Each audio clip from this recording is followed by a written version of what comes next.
Hi everybody and a warm welcome to another video session of MTM College. Myself I am Muhammad Fasil from Department of Commerce. തൊട്ട് മുന്നത്തെ ക്ലാസ്സിൽ നമ്മൾ discuss ചെയ്തത് എന്താണ് audit, അതുപോലെ തന്നെ ഓഡിറ്റ് കൊണ്ട് കോഓപ്പറേറ്റീവ് സൊസൈറ്റികൾക്കുള്ള നേട്ടങ്ങൾ എന്തൊക്കെയാണ് എന്നൊക്കെ നമ്മൾ ഡിസ്കസ് ചെയ്തു. ഇന്ന് നമ്മൾ ഡിസ്കസ് ചെയ്യാൻ വേണ്ടി ഉദ്ദേശിക്കുന്നത് ടൈപ്സ് ഓഫ് ഓഡിറ്റ് എന്ന് പറയുന്ന ഡിഫറെൻറ്റ് ടൈപ്സ് ഓഫ് ഓഡിറ്റ് എന്ന് പറയുന്ന ഭാഗമാണ്. അല്ലെ, വ്യത്യസ്ത തരത്തിലുള്ള ഓഡിറ്റുകളെ കുറിച്ചിട്ടാണ് നമ്മളിന്ന് ഡിസ്കസ് ചെയ്യാൻ വേണ്ടി പോകുന്നത്. അല്ലേ, അപ്പോൾ ഏതൊക്കെ തരത്തിലുള്ള ഓഡിറ്റുകളാണുള്ളത്? പല തരത്തിലുള്ള ഓഡിറ്റുകളുണ്ട്. അല്ലെ, concurrent audit or continuous audit ഉണ്ട്, ഇൻ്ററിം ഓഡിറ്റ് ഉണ്ട്, ഫൈനൽ ഓഡിറ്റ് ഉണ്ട്, ടെസ്റ്റ് ഓഡിറ്റ് ഉണ്ട്. അല്ലേ, 4 തരത്തിൽ ഓഡിറ്റുകളാണ് നമുക്ക് പഠിക്കാനുള്ളത്. അപ്പോൾ ആദ്യം സമയം കളയാതെ ആദ്യത്തെ ഓഡിറ്റ് എന്താണെന്ന് നോക്കാം. Concurrent or continuous audit. അല്ല, ആദ്യത്തെ ഓഡിറ്റാണ് കൺകറൻറ്റ് ഓർ കണ്ടിന്യൂസ് ഓഡിറ്റ്. എന്താ കൺകറൻറ്റ് ഓർ കണ്ടിന്യൂസ് ഓഡിറ്റ് എന്നതുകൊണ്ട് ഉദ്ദേശിക്കുന്നത്? A concurrent or continuous audit is one where the auditor visits the institution daily, regularly or periodically and completes the examination of books of accounts up to date. എന്താണ് concurrent or continuous audit പറഞ്ഞാൽ? അത് വേറൊന്നുമല്ല, അതായത് ഒരു auditor ഒരു business സ്ഥാപനം ഡെയിലിയോ അല്ലെങ്കിൽ റെഗുലറായിട്ടോ visit ചെയ്യുകയും അല്ലെങ്കിൽ മന്ത്ലി ആയിട്ടോ ഒക്കെ വിസിറ്റ് ചെയ്യാം. അല്ലേ, ഇടക്കിടക്ക് ഇങ്ങനെ വിസിറ്റ് ചെയ്യാം. ചിലപ്പോൾ ഡെയിലി വിസിറ്റ് ചെയ്യാം, ചിലപ്പോൾ ആഴ്ചയിൽ ഒരിക്കൽ വിസിറ്റ് ചെയ്യാം, അതല്ലെങ്കിൽ ചിലപ്പോൾ മന്ത്ലി എല്ലാ മാസവും വിസിറ്റ് ചെയ്യാം. അങ്ങനെ വിസിറ്റ് ചെയ്തുകൊണ്ട് ഓഡിറ്റ് വർക്ക് കണ്ടിന്യൂസ് ആയിക്കൊണ്ട് അപ് ടു ഡേറ്റ് ആയിട്ട് കംപ്ലീറ്റ് ചെയ്യുന്നതിനെയാണ് എന്തെന്ന് പറയുന്നത് കൺകറൻറ്റോ കണ്ടിന്യൂസ് ഓഡിറ്റ് എന്ന് പറയുന്നത്. അല്ലേ, അപ്പോൾ സാധാരണ ഓഡിറ്റർ എന്ത് ചെയ്യുന്നു? ഓരോ ആഴ്ചയും വരുന്നു, ഓരോ ആഴ്ചയും വന്നിട്ട് അയാൾ എന്ത് ചെയ്യുന്നു? ആ ആഴ്ചത്തെ ഓഡിറ്റ് വർക്ക് കംപ്ലീറ്റ് ചെയ്യുന്നു. പിന്നെ അത് കംപ്ലീറ്റ് ചെയ്യുന്നു, അടുത്ത ആഴ്ച അവസാനിക്കുമ്പോൾ അയാൾ വരുന്നു, എന്നിട്ട് അത് കംപ്ലീറ്റ് ചെയ്യുന്നു. അല്ലെങ്കിൽ അതിൻ്റെ അടുത്ത ആഴ്ച അത് കഴിഞ്ഞിട്ട് അടുത്ത ആഴ്ച വന്നിട്ട് കംപ്ലീറ്റ് ചെയ്യുന്നു. അല്ലെങ്കിൽ ഓഡിറ്റർ ഓരോ മാസവും ഓരോ മന്തിലും വരുന്നു, എന്നിട്ട് ആ മാസത്തിലെ ഓഡിറ്റ് വർക്ക് കംപ്ലീറ്റ് ചെയ്യുന്നു. ഇങ്ങനെ കണ്ടിന്യൂസ് ആയിക്കൊണ്ട് ക്ലയൻറ്റിൻ്റെ സ്ഥാപനം വിസിറ്റ് ചെയ്തുകൊണ്ട് ഓഡിറ്റർ നടത്തുന്ന കണ്ടിന്യൂസ് ആയിട്ടുള്ള അപ് ടു ഡേറ്റ് ആയിട്ടുള്ള ഓഡിറ്റ് വർക്കിനെയാണ് കണ്ടിന്യൂസ് ഓർ കൺകറൻറ്റ് ഓഡിറ്റ് എന്ന് പറയുന്നത്.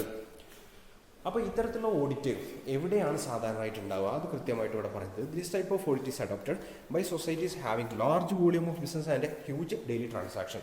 അല്ലേ, ഒരുപാടധികം ട്രാൻസാക്ഷൻസ് ഉള്ള ബിസിനസ്സുകളുണ്ടായി, വലിയ വലിയ ബിസിനസ്സുകളിലാണ് ഇങ്ങനെ ഓഡിറ്റ് നടത്തുക. കാരണം അത്തരത്തിലുള്ള ബിസിനസ്സുകളിൽ ഓഡിറ്റ് എന്താ പറയുക, ഡെയിലി അല്ലെങ്കിൽ ഇങ്ങനെ കണ്ടിന്യൂസ് ആയിട്ട് ഓഡിറ്റ് നടത്താതെ അവിടെ ഓഡിറ്റ് വർക്ക് കംപ്ലീറ്റ് ആവില്ല. അത്രക്കധികം ഹ്യൂജ് ട്രാൻസാക്ഷൻസ് അവിടെ നടക്കുന്നുണ്ടാകും. അല്ല, അത് ഫൈനൽ ഓഡിറ്റ് നടത്തുന്നത് പോലെ ഒറ്റ സ്ട്രെച്ചിൽ 2-3 മാസം അടുപ്പിച്ചിട്ട് ഓഡിറ്റ് ചെയ്താലൊന്നും ഓഡിറ്റ് ചെയ്യുക എന്നൊക്കെ പറയുന്നത് പ്രയാസമാണ്. മറിച്ച് ഡെയിലി വിസിറ്റ് ചെയ്തിട്ടോ അല്ലെങ്കിൽ ആഴ്ചയിൽ വിസിറ്റ് ചെയ്തിട്ടോ കൃത്യമായിട്ട് കണ്ടിന്യൂസ് ആയിട്ട് ഓഡിറ്റ് ചെയ്താൽ മാത്രമേ അത്തരത്തിലുള്ള സ്ഥാപനങ്ങൾ ഓഡിറ്റ് കഴിയുന്നുണ്ടെങ്കിൽ അങ്ങനത്തെ സ്ഥാപനങ്ങളാണ് എന്ത് നടത്തുന്നത് കൺകറൻറ്റ് ഓർ കണ്ടിന്യൂസ് ഓഡിറ്റ് നടത്തപ്പെടുന്നത്. അല്ല, അപ്പോൾ എന്താണ് കൺകറൻറ്റ് ഓർ കണ്ടിന്യൂസ് ഓഡിറ്റ് എന്ന് നമുക്ക് മനസ്സിലായി.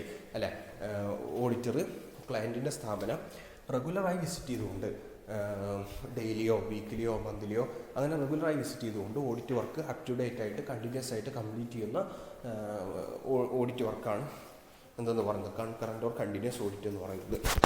ഈ advantages of concurrent or continuous audit, ഇത്തരത്തിലുള്ള ഓഡിറ്റിൻ്റെ അഡ്വാൻറ്റേജസ് എന്തൊക്കെയാണെന്ന് നോക്കാം.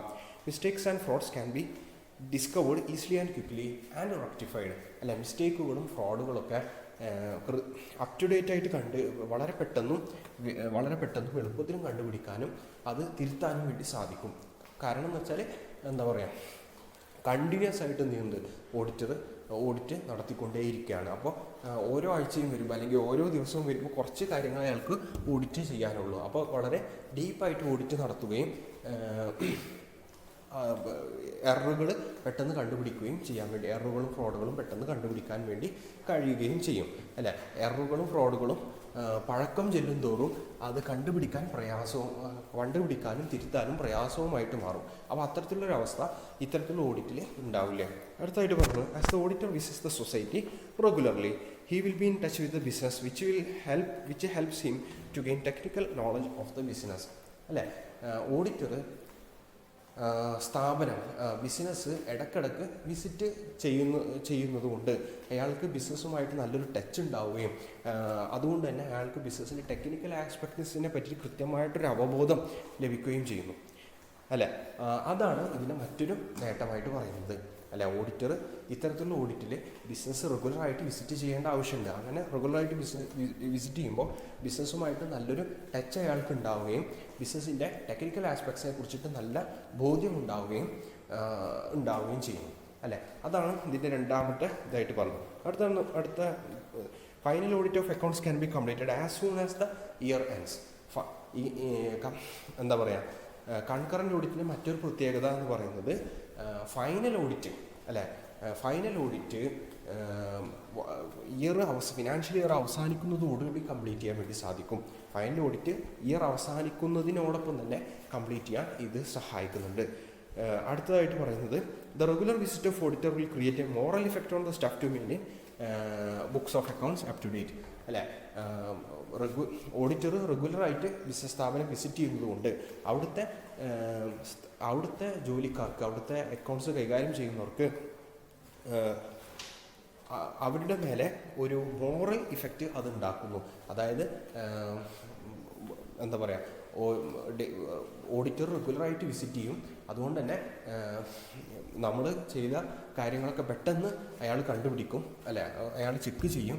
നമ്മൾ എന്തെങ്കിലും മിസ്റ്റേക്ക് വരുത്തിയിട്ടുണ്ടെങ്കിൽ ഉടനെ തന്നെ നമുക്ക് അതിൻ്റെ എന്താ പറയുക ശിക്ഷ നമ്മളെ തേടിയെത്തും എന്നുള്ളൊരു മോറൽ ചെക്ക് എംപ്ലോയീസിൽ ഉണ്ടാവുകയും അവർ അതനുസരിച്ച് കൃത്യമായിട്ട് അതിനെ പേടിച്ചുകൊണ്ട് കൃത്യമായിട്ട് വർക്ക് ചെയ്യുകയും ചെയ്യുന്നു. അപ്പോൾ എംപ്ലോയീസിൻ്റെ മേലെ ഒരു ഓഡിറ്ററുടെ റെഗുലർ വിസിറ്റ് ഒരു മോറൽ ഇഫക്റ്റ് ഉണ്ടാക്കുന്നുണ്ട്. അപ്പോൾ ഇതൊക്കെയാണ് എന്തിൻ്റെ അഡ്വാൻറ്റേജസ് ആയിട്ട് പറഞ്ഞത്, കൺകറൻറ്റ് ഓർ കണ്ടിന്യൂസ് ഓഡിറ്റിൻ്റെ അഡ്വാൻറ്റേജസ് ആയിട്ട് പറഞ്ഞത് അല്ലേ. വളരെ സിമ്പിളാണ്, നിങ്ങൾക്ക് ജസ്റ്റ് വായിച്ചാൽ തന്നെ മനസ്സിലാക്കാവുന്ന കാര്യമുള്ളൂ. അടുത്തെന്ന് പറയുന്നത് ഫൈനൽ ഓഡിറ്റ്. എന്താണ് ഫൈനൽ ഓഡിറ്റ് പറഞ്ഞാൽ? Final audit is the statutory annual audit. Final audit എന്ന് പറയുന്നത് നിയമപരമായി നിർബന്ധമുള്ള ഒരു വാർഷിക ഓഡിറ്റാണ്. എല്ലാ സ്ഥാപനങ്ങൾക്കും എല്ലാ കോർപ്പറേറ്റ് സ്ഥാപനങ്ങൾക്കും നിയമപരമായി നിർബന്ധമാക്കപ്പെട്ടിട്ടുള്ള ഒരു വാർഷിക ഓഡിറ്റാണ് എന്ന് പറയുന്നത് ഫൈനൽ ഓഡിറ്റ് എന്ന് പറയുന്നത്.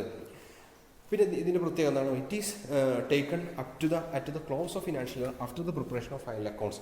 ഫൈനൽ അക്കൗണ്ട്സ് പ്രിപ്പയർ ചെയ്തതിന് ശേഷം ഫിനാൻഷ്യൽ ഇയർ അവസാനിച്ച് ഫൈനൽ അക്കൗണ്ട്സ് പ്രിപ്പയർ ചെയ്തതിന് ശേഷമാണ് ഇത് നടത്തുന്നത് അല്ലേ. ഫൈനൽ അക്കൗണ്ട്സ് ഒക്കെ ഫിനാൻഷ്യൽ ഇയർ അവസാനിച്ച് ഫൈനൽ അക്കൗണ്ട്സ് ഒക്കെ പ്രിപ്പയർ ചെയ്തതിന് ശേഷമാണ് ഇത്തരത്തിലുള്ള ഒരു ഓഡിറ്റ് നടത്തുന്നത്. അതുപോലെ societies are expected to prepare balance sheet and profit and loss account every year and keep ready four audit. എല്ലാ കോപ്പറേറ്റീവ് സൊസൈറ്റികളും ഫിനാൻഷ്യൽ ഇയർ അവസാനിക്കുമ്പോൾ അതിൻ്റെ പ്രോഫിറ്റ് ആൻഡ് ലോസ് അക്കൗണ്ടും ബാലൻസ് ഷീറ്റും പ്രിപ്പയർ ചെയ്ത് ഓഡിറ്റിന് റെഡിയായിട്ട് ഇരിക്കണം അല്ലേ. അത് നിയമപരമായി അവർക്ക് നിർബന്ധമാണ്. These statements are to be checked by the auditor with reference to the audit figures arrived by him അല്ലേ. ഈ പ്രോഫിറ്റ് ആൻഡ് ലോസ് അക്കൗണ്ടും ബാലൻസ് ഷീറ്റൊക്കെ എന്ത് ചെയ്യുന്നു? ഓഡിറ്റർ അയാളുടെ ഓഡിറ്റഡ് ഫിഗേഴ്സുമായിട്ട് കമ്പയർ ചെയ്തിട്ട് അത് ആക്യുറേറ്റ് ആണോ കറക്റ്റ് ആണോ എന്ന് പരിശോധിക്കുന്നു. അത്തരത്തിലുള്ളൊരു ഓഡിറ്റാണ് ഫൈനൽ ഓഡിറ്റ് എന്ന് പറയുന്നത്. ഫൈനൽ ഓഡിറ്റ് എന്ന് പറഞ്ഞാൽ കോപ്പറേറ്റീവ് സൊസൈറ്റികൾക്ക് നിയമപ്രകാരം നിർബന്ധമുള്ള ഒരു വാർഷിക ഓഡിറ്റാണ്. അതുപോലെ തന്നെ ഫിനാൻഷ്യൽ ഇയർ അവസാനിച്ച് ബുക്സ് ഓഫ് അക്കൗണ്ട്സ് ഒക്കെ പ്രിപ്പയർ ചെയ്തതിന് ശേഷമാണ് ഇത്തരത്തിലുള്ള ഓഡിറ്റ് നടപ്പാക്കുന്നത്. ഫിനാൻഷ്യൽ ഇയർ അവസാനിക്കുന്നതോടുകൂടി പ്രോഫിറ്റ് ആൻഡ് ലോസ് അക്കൗണ്ടും ബാലൻസ് ഷീറ്റൊക്കെ ഉണ്ടാക്കി ഓഡിറ്റിന് റെഡിയായിരിക്കേണ്ടത് എല്ലാ കോപ്പറേറ്റീവ് സൊസൈറ്റിക്കും നിർബന്ധമാണ് അല്ലേ.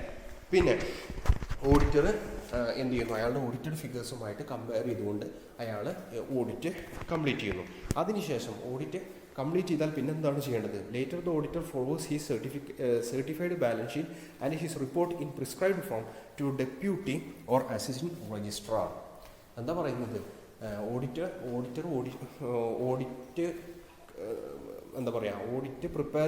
ഓഡിറ്റ് കംപ്ലീറ്റ് ചെയ്തതിന് ശേഷം സർട്ടിഫൈഡ് ബാലൻസ് ഷീറ്റും അദ്ദേഹത്തിൻ്റെ ഓഡിറ്റ് റിപ്പോർട്ടും അദ്ദേഹത്തിൻ്റെ ഓഡിറ്റ് റിപ്പോർട്ടും ഈ ആക്ട് കോപ്പറേറ്റീവ് സൊസൈറ്റീസ് ആക്ട് പ്രകാരം നിഷ്കർഷിച്ചിട്ടുള്ള ഒരു ഫോമിൽ ആക്കിക്കൊണ്ട് ഡെപ്യൂട്ടി അല്ലെങ്കിൽ അസിസ്റ്റന്റ് രജിസ്ട്രാർക്ക് അയക്കേണ്ടതാണ്, അല്ലെങ്കിൽ സബ്മിറ്റ് ചെയ്യേണ്ടതാണ്. ഓഡിറ്റർ എന്ത് ചെയ്യണം? ഓഡിറ്റ് വർക്ക് കംപ്ലീറ്റ് ചെയ്തതിന് ശേഷം ആ സ്ഥാപനത്തിൻ്റെ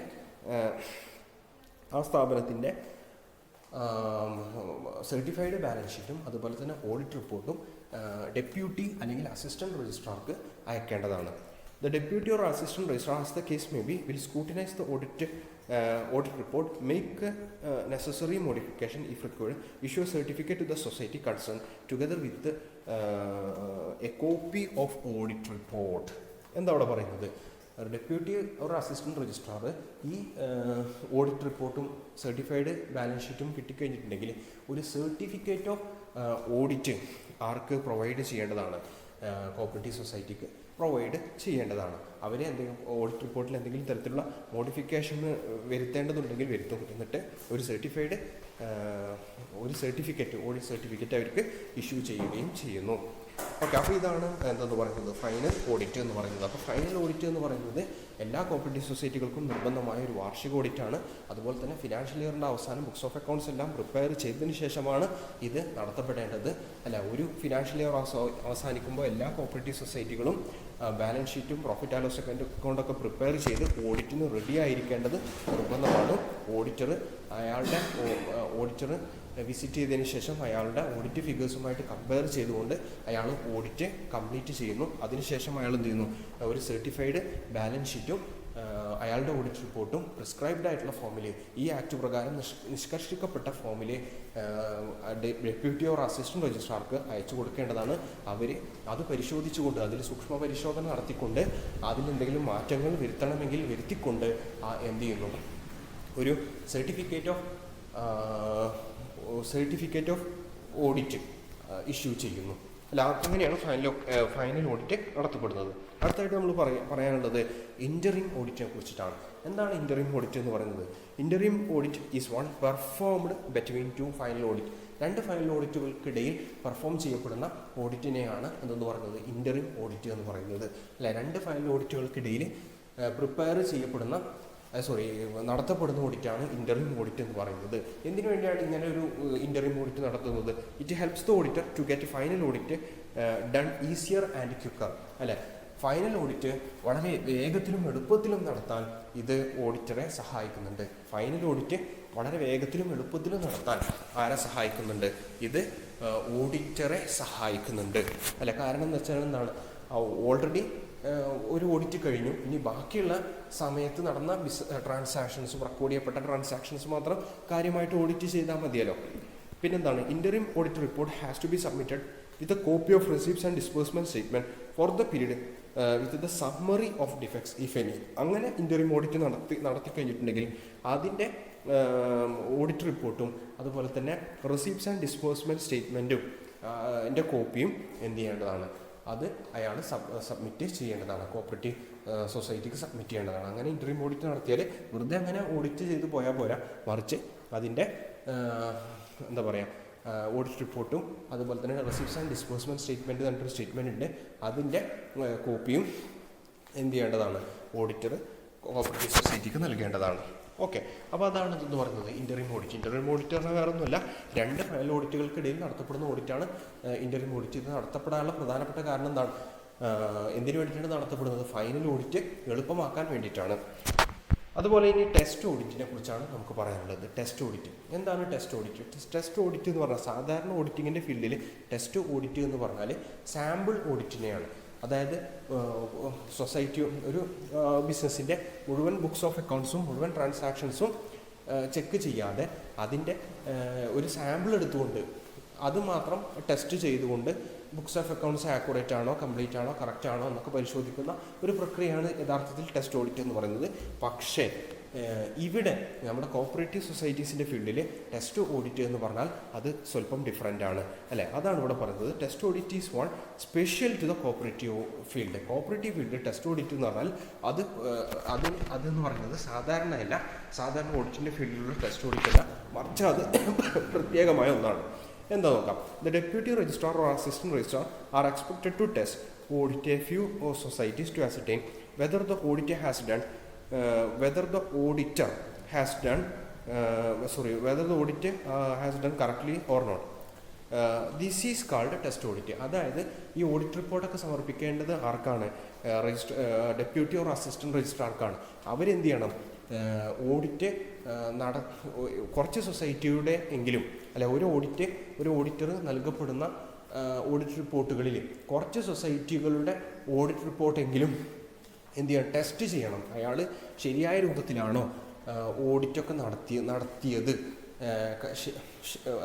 എന്താ പറയുക, കൃത്യമായ രൂപത്തിലാണോ ഓഡിറ്റൊക്കെ നടത്തിയത് എന്ന് ഉറപ്പ് വരുത്താൻ വേണ്ടിയിട്ട് അയാൾ സബ്മിറ്റ് ചെയ്ത ഓഡിറ്റ് റിപ്പോർട്ടുകളിൽ ചിലതെങ്കിലും അവരെന്ത് ചെയ്യണം, ഡെപ്യൂട്ടി രജിസ്ട്രാറോ അസിസ്റ്റൻറ്റ് രജിസ്ട്രാറോ ചെക്ക് ചെയ്യണം അല്ലേ. ഇതിനെയാണെന്ന് പറയുന്നത് ടെസ്റ്റ് ഓഡിറ്റ് എന്ന് പറയുന്നത്. അപ്പോൾ ടെസ്റ്റ് ഓഡിറ്റ് എന്ന് പറഞ്ഞാൽ എന്താ? Test audit is this involves A re audit of accounts of the society which is audited. Already audit ചെയ്ത ഒരു കോപ്പറേറ്റീവ് സൊസൈറ്റിയുടെ ഓഡിറ്റ് വീണ്ടും ചെയ്യാം, റീ ഓഡിറ്റ് ചെയ്യുന്നതിനെയാണ് ടെസ്റ്റ് ഓഡിറ്റ് എന്ന് പറയുന്നത് അല്ലേ. അതായത് ഒരു ഓഡിറ്റർ സബ്മിറ്റ് ചെയ്ത ഓഡിറ്റ് റിപ്പോർട്ടുകളൊക്കെ കറക്റ്റാണോ, കംപ്ലീറ്റ് ആണോ, ഒക്കെ ശരിയായ രൂപത്തിലാണോ ചെയ്തത് എന്ന് ഉറപ്പുവരുത്താൻ വേണ്ടിയിട്ട് കുറച്ച് ഏതാനും ഓഡിറ്റെങ്കിലും ഒന്ന് വീണ്ടും ഓഡിറ്റ് ചെയ്ത് നോക്കുന്നു. അതിനെയാണെന്ന് പറയുന്നത് ടെസ്റ്റ് ഓഡിറ്റ് എന്ന് പറയുന്നത്. If such audit reveal serious defects the work of auditor concern should be checked by test auditing and additional society audited by him. അല്ല, ഒരു ഓഡിറ്ററുടെ ഓഡിറ്റ് റിപ്പോർട്ടിൽ എന്തെങ്കിലും തരത്തിലുള്ള സീരിയസ് ഡിഫക്റ്റുകളോ കാര്യങ്ങളോ നമുക്ക് ഇങ്ങനെ ശ്രദ്ധയിൽപ്പെട്ടാൽ വേറൊന്നുകൂടി അയാൾ നടത്തിയ മറ്റൊരു വർക്ക് കൂടി എന്ത് ചെയ്യപ്പെടണം, ഇങ്ങനെ ഓഡിറ്റ് ചെയ്ത് നോക്കണം അല്ലേ. അപ്പോൾ ഇങ്ങനെയാണ് ടെസ്റ്റ് ഓഡിറ്റ് നടത്തുക അല്ലേ. ഒരു ഓഡിറ്റ് എന്തെങ്കിലും തരത്തിലുള്ള പ്രശ്നങ്ങളോ സീരിയസ് ആയിട്ടുള്ള പ്രശ്നങ്ങളോ പിഴവുകളോ ഉണ്ടെങ്കിൽ വേറൊരു വർക്ക് എടുത്തിട്ട് നോക്കുന്നു അല്ല, അതിലും പിഴവുണ്ടെങ്കിൽ വേറൊന്ന് എടുത്ത് നോക്കുന്നു. അങ്ങനെ ചെയ്യുന്നത്, അങ്ങനെയാണ് ടെസ്റ്റ് ഓഡിറ്റ് നടത്തുക. ഓക്കെ, അപ്പോൾ ടെസ്റ്റ് ഓഡിറ്റ് എന്ന് പറഞ്ഞാൽ ഓഡിറ്റിങ്ങിൻ്റെ ഫീൽഡിൽ, കോപ്പറേറ്റീവ് സൊസൈറ്റിൻ്റെ ഫീൽഡിൽ ടെസ്റ്റ് ഓഡിറ്റ് എന്ന് പറഞ്ഞാൽ ഡിഫറൻ്റ് ആണ്. അത് ഓഡിറ്റിങ്ങിൻ്റെ ഫീൽഡിലുള്ള ടെസ്റ്റ് ഓഡിറ്റ് അല്ല. അത് എന്താണ്, ഒരു ഓഡിറ്ററുടെ വർക്ക് അല്ലെങ്കിൽ ഓഡിറ്റ് വർക്ക് കൃത്യമാണോ കറക്റ്റാണോ എന്നൊക്കെ പരിശോധിക്കുന്നതിന് വേണ്ടിയിട്ട് നടത്തുന്ന ഒരു റീ ഓഡിറ്റാണത് അല്ലേ. ഇനി ഓക്കെ, ഇവിടെ പറയുന്ന കുറച്ച് കാര്യങ്ങൾ കൂടി നമ്മളൊന്ന് ശ്രദ്ധയിൽ പതിപ്പിക്കേണ്ടതാണ്. The effectiveness of test audit depends upon the careful selection of societies. While selecting societies for the test audit, care should be taken. അതായത് ടെസ്റ്റ് ഓഡിറ്റ് ഇഫക്റ്റീവ് ആവണമെന്നുണ്ടെങ്കിൽ അത് എന്തിനെ ആസ്പദമാക്കിയിരിക്കുന്നു, ടെസ്റ്റ് ഓഡിറ്റിന് വേണ്ടി നമ്മൾ തിരഞ്ഞെടുക്കുന്ന എന്താ പറയുക സൊസൈറ്റികളുടെ സെലക്ഷനെ ആസ്പദമാക്കിയിരിക്കുന്നു, സെലക്ഷനെ ഡിപ്പെൻഡ് ചെയ്തിരിക്കുന്നു. ടെസ്റ്റ് ഓഡിറ്റ് എന്താവണമെന്നുണ്ടെങ്കിൽ, ഇഫക്റ്റീവ് ആവണമെന്നുണ്ടെങ്കിൽ നമ്മൾ ശരിയായ സൊസൈറ്റികൾ എന്ത് ചെയ്യണം, സെലക്ട് ചെയ്യണം, കെയർഫുള്ളായിട്ട് സൊസൈറ്റികൾ സെലക്ട് ചെയ്യണം അല്ലേ. അവിടെ ശ്രദ്ധിക്കേണ്ട കാര്യങ്ങളെ കുറിച്ചിട്ട് ഇവിടെ താഴെ പറയുന്നുണ്ട്. Societies with sufficient transaction should be selected. Sufficient ആയിട്ടുള്ള ട്രാൻസാക്ഷൻസ് ഉള്ള സൊസൈറ്റികളുടേത് തന്നെ നമ്മൾ ടെസ്റ്റ് ഓഡിറ്റ് നടത്തണം അല്ലെ. വെറുതെ ഏതെങ്കിലും ചെറിയ സൊസൈറ്റികളുടെ ഏറ്റവും പെട്ടെന്ന് നമുക്ക് ടെസ്റ്റ് ഓഡിറ്റ് നടത്തി തീർക്കാൻ കഴിയുന്ന സൊസൈറ്റികളുടെ ടെസ്റ്റ് ഓഡിറ്റ് നടത്തിയിട്ട് കാര്യമില്ല. മറിച്ച് സഫീഷ്യൻ്റ് ആയിട്ടുള്ള അത്യാവശ്യം ട്രാൻസാക്ഷൻസും കാര്യങ്ങളും ഒക്കെ ഉള്ള ബിസിനസ്സൊക്കെ ഉള്ള ഒരു സൊസൈറ്റിയുടേത് വേണം ടെസ്റ്റ് ഓഡിറ്റ് നടത്താനും. അതുപോലെ തന്നെ wherever possible test audit should be done in the presence of auditors concerned. കഴിയുന്നതും എന്ത് വേണം, ടെസ്റ്റ് ഓഡിറ്റ് നടത്തേണ്ടത് ഓൾറെഡി ഓഡിറ്റ് നടത്തിയ ഓഡിറ്റർ ഉണ്ടല്ലോ അയാളുടെ സാന്നിധ്യത്തിൽ തന്നെ ആകണം. അയാളുടെ സാന്നിധ്യത്തിൽ തന്നെ അയാളെ ഇരുത്തിക്കൊണ്ട് തന്നെ ഈ ടെസ്റ്റ് ഓഡിറ്റ് നടത്തണം. അതുപോലെ തന്നെ the audit certificate for the society selected for test audit should not be issued before it is test audited അല്ലേ. ഏത് സൊസൈറ്റിയുടെ ടെസ്റ്റ് ഓഡിറ്റാണ് നടത്തുന്നത് ആ സൊസൈറ്റിയുടെ ഓഡിറ്റ് സർട്ടിഫിക്കറ്റ് ടെസ്റ്റ് ഓഡിറ്റ് കഴിയാതെ കൊടുക്കരുത് അല്ലേ. ടെസ്റ്റ് ഓഡിറ്റ് കഴിയാതെ ആ ടെസ്റ്റ് ഓഡിറ്റിന് വേണ്ടി തിരഞ്ഞെടുത്ത സൊസൈറ്റിയുടെ ഓഡിറ്റ് സർട്ടിഫിക്കറ്റ് എന്ത് ചെയ്യരുത്, കൊടുക്കരുത്. അതുപോലെ തന്നെ the auditor should not be informed of the test audit. Test ഓഡിറ്റിനെ കുറിച്ചിട്ട് ഓഡിറ്റർ ഒരു കാരണവശാലും ഇൻഫോം ചെയ്യാൻ വേണ്ടി പാടില്ല, ഒരു സൂചനയും അയാൾക്ക് നൽകാൻ വേണ്ടി പാടില്ല. അങ്ങനെ എന്തെങ്കിലും സൂചന നൽകുകയാണെങ്കിൽ അയാൾ വളരെ എന്താ പറയുക, അതിലൊരു തെറ്റും വരുത്താതെ ഓഡിറ്റ് ചെയ്യും അല്ലേ. ബാക്കി പിന്നീടുള്ള അയാളുടെ വർക്കിലെ പിഴവുകളും പ്രശ്നങ്ങളൊന്നും നമുക്ക് കണ്ടുപിടിക്കാൻ വേണ്ടി കഴിയില്ല അല്ല. അപ്പോൾ ഈ കാര്യങ്ങളൊക്കെ ശ്രദ്ധിച്ചിട്ട് വേണം ടെസ്റ്റ് ഓഡിറ്റിന് വേണ്ടി സൊസൈറ്റികളെ സെലക്ട് ചെയ്യേണ്ടത്. അങ്ങനെ സൊസൈറ്റികളെ സെലക്ട് ചെയ്യുന്നിടത്താണ് ടെസ്റ്റ് ഓഡിറ്റിൻ്റെ എഫിഷ്യൻസി, ഇഫക്റ്റീവ്നെസ് ഒക്കെ ഇരിക്കുന്നത് അല്ലേ. ടെസ്റ്റ് ഓഡിറ്റൊക്കെ ഇഫക്റ്റീവ് ആവണമെന്നുണ്ടെങ്കിൽ നമ്മൾ സൊസൈറ്റി അതിനു വേണ്ടി തിരഞ്ഞെടുക്കുന്ന സൊസൈറ്റിയുടെ സെലക്ഷൻ പ്രോസസ്സ് ഇഫക്റ്റീവ് ആവണം. അതിന് വേണ്ട കാര്യങ്ങളാണ് ഇപ്പോൾ നമ്മൾ ഡിസ്കസ് ചെയ്തത്. അപ്പോൾ ടൈപ്സ് ഓഫ് ഓഡിറ്റ് നമ്മൾ പറഞ്ഞു ഏതൊക്കെയാണ് അല്ലേ. 4 തരത്തിലുള്ള ഓഡിറ്റിനെ കുറിച്ച് നമ്മൾ concurrent or continuous audit, final audit, interim audit, test audit അല്ലേ. വളരെ സിമ്പിളായിട്ടുള്ള ഭാഗമാണ്, നിങ്ങൾക്ക് മനസ്സിലായിട്ടുണ്ടാകും വിചാരിക്കുന്നു. Okay, thank you.